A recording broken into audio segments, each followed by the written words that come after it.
अध्यात्म विज्ञान कोई धर्म या संप्रदाय नहीं है, ये स्पिरिचुअल साइंस है जो कुदरत के कानून पर आधारित है। ये विज्ञान पूरे ब्रह्मांड के सभी रहस्यों को उजागर करता है और जीवन के सभी पहलुओं को समझने के लिए एक नई दृष्टि देता है। इसी को आर्ट ऑफ विजन कहते हैं, दुनिया को देखने की एक नई दृष्टि, जो अध्यात्म विज्ञानी परम पूज्य स्वामी श्री कमलेशानंद जी के निर्देशन में सनातन सत्य का अनुसंधान कर हमारे जीवन को प्रकाशित करे। जय सच्चिदानंद। पुनर्जन्म है, अगर आत्मा नहीं है तो पुनर्जन्म किसको कहोगे? शरीर का तो पुनर्जन्म नहीं होता है। तो आत्मा के आधार से पुनर्जन्म है। तो एक शाश्वत तत्व है आत्मा और एक टेम्पररी भाग है शरीर। और हमने कई अवतारों से शरीर की वैल्यू बना दिया। किसकी बना दिया? शरीर की। और इसीलिए हम सब फंस गए। शरीर की वैल्यू बनाने से भी शरीर का अंत होगा ही, हमारे पास रहेगा नहीं। रहेगा दुनिया में श्रेष्ठ चीज है कुदरत का, जिसने इंसान बनाए, क्योंकि उसी से आत्मा की अनुभूति हो सकती है। और दुनिया में शरीर ही ऐसा है जिसकी रीसेल वैल्यू नहीं है। बोलते नहीं है। सभी चीज की रीसेल वैल्यू है, शरीर की नहीं है। समझ में आया? तो ऐसा है, वैल्यू है भी जब जिंदा है, तो वैल्यू नहीं है जब मृत्यु हो गया। कितने भी प्रेम होता है, कितना भी लगाव होता है माता पिता के प्रति, पति पत्नी के प्रति, भाई बहन के प्रति, माँ बाप और बच्चे के प्रति प्रेम होता है, मगर एक बार जब श्वास निकल जाता है तो फिर कोई इसकी वैल्यू नहीं करता है। यही संसार का दस्तूर है, क्या करें। और इसीलिए ये सच्चाई जितना जल्दी हो इतना जान लो और आत्मा की वैल्यू समझ लो। शरीर का तो हाल यही होने वाला है, इसमें कोई ऑप्शन नहीं। हम आज समझे या कल समझे, समझ में आया? इसीलिए अध्यात्म विज्ञान कहता है जन्म जीवन मृत्यु और उनकी सभी अवस्थाओं की वैल्यू जीरो करो। क्या करो? जीरो का मतलब आज है और कल, अवस्था भी आज है और कल, संपत्ति भी आज है और कल, संबंध भी आज है और कल, साधन भी आज है और कल, और जीवन भी आज है और कल नहीं है। तो जो टेम्पररी है उसकी वैल्यू करने से क्या मतलब?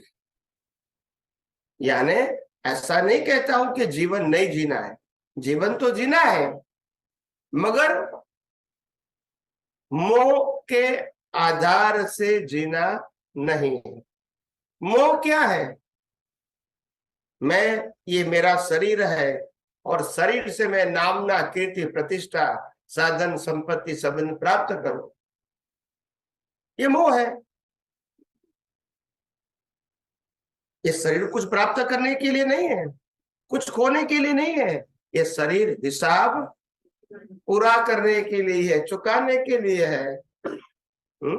माँ बाप भी जन्म देके एक दिन चले जाएंगे, भाई बहन भी छूट जाएंगे, पति पत्नी भी, और बच्चे भी हमको छोड़ देंगे एक दिन। बोलते नहीं है? यस और नो? तो ये वास्तविकता है। क्या है? वास्तविकता है। इसीलिए हमने कहा कि ये जिंदगी के अंदर हमको जो लाइफ जीना है, इसमें सिर्फ आत्मा की ही वैल्यू होनी चाहिए। बाकी की लाइफ जो शरीर की लाइफ है वो मैकेनिकल और ऑटोमोड है। इसमें ध्यान रखोगे या नहीं रखोगे, आपकी लाइफ का प्रोग्राम जन्म से पहले तय हो चुका है उसी के मुताबिक ही चलेगा और अपने समय पे ही श्वास बंद हो जाएगा। समझ में आया कि नहीं? तो इसीलिए संसार की कोई चीज को त्याग करने की जरूरत नहीं है, मगर वैल्यू क्या कर दो, ताकि वो रहे या ना रहे हमको कोई फर्क नहीं होगा, यानी राग द्वेष नहीं होगा। समझ में आया सबको कि नहीं आया? कुदरत, कुदरती कानून और कुदरती रचना, ये सब कुदरती रचना है कि ये सृष्टि के अंदर हम आए हैं। हम क्यों आए, हमारा जन्म क्यों हुआ है? अपने कर्मों के भुगतान के लिए। और कर्म खत्म हो जाएगा तो शरीर भी छोड़ना है, और जब शरीर छोड़ना है तो सत्ता संपत्ति सबन साधन तो छोड़ना ही है, उसमें कोई ऑप्शन नहीं है। तो बात समझने की जरूरत है। हम इस दुनिया में मानव में से महामानव, महामानव का मतलब होता है आत्मा की खोज, जिसको जन्म मरण नहीं होता है। ऐसे आत्मा की खोज के लिए, आत्मा की प्राप्ति के लिए, आत्मा की अनुभूति के लिए ये मनुष्य भाव मिला है। जहां तक मनुष्य भाव है वहां तक हम आत्मा की अनुभूति की ओर जितना हो सके इतना आगे बढ़े, क्योंकि मनुष्य के शरीर में ही हम आत्मा की अनुभूति कर सकते हैं, और कोई बॉडी में हम आत्मा की अनुभूति नहीं कर सकते। तो मनुष्य भाव आत्मा की अनुभूति करने के लिए, आत्मा की खोज करने के लिए और आत्मा की अनुभूति की प्राप्ति के लिए आगे बढ़ने के लिए ये मनुष्य भाव वो श्रेष्ठ भाव है। और इसीलिए देव भी मनुष्य भाव की झंखना करते हैं। तो आत्मा की अनुभूति के लिए, आत्मा का हम कैसे ये शरीर से अलग हो जाए, शरीर की वैल्यू, संजोगों की वैल्यू जीरो करें, ताकि हम खुद की वैल्यू समझ सके, इसके लिए ये मनुष्य भाव है। और हजारों अवतार से हम यही करते हैं कि इसकी ही वैल्यू करते हैं, फिर छोड़ देते हैं। क्या फायदा होता है? मैंने सुबह भी कहा था, लाइफ इज अचीवमेंट और लेबर क्या है? मजूरी है, ये कोई प्राप्ति नहीं है। हम मानते हैं मगर है नहीं।